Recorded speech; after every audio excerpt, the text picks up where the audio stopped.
আসসালামু আলাইকুম সবাইকে জানাই ইকরামিনা চ্যানেল থেকে স্বাগতম।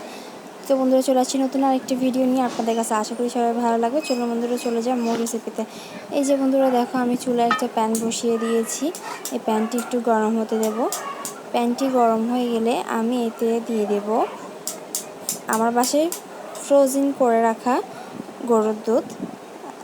গরুর দুধের সব রেসিপি কিন্তু খুব মজা হয়, তো আপনারা বাসায় ট্রাই করবেন যে গরুর দুধ দিয়ে সব ডেজার্ট আইটেমগুলো তৈরি করার জন্য। তো বন্ধুরা আমি এখানে 500 গ্রামের মতো তরল গরুর দুধ নিয়ে নিয়েছি।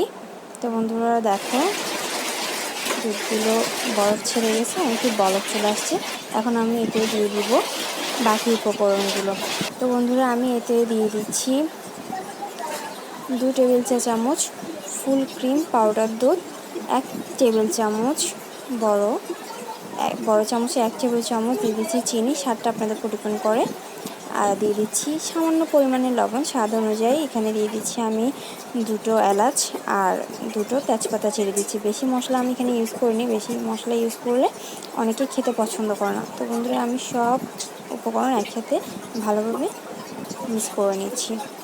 তো বন্ধুরা দেখো, খুব ভালোভাবে বলক চলে আসছে। এখন আমি এখানে আগে থেকে ভেঙে রেখেছিলাম প্রায় 100 গ্রামের মতো বাংলা সেমাই। আমি ওই সেমাইগুলো আস্তে আস্তে ঢেলে দিচ্ছি দুধের মধ্যে।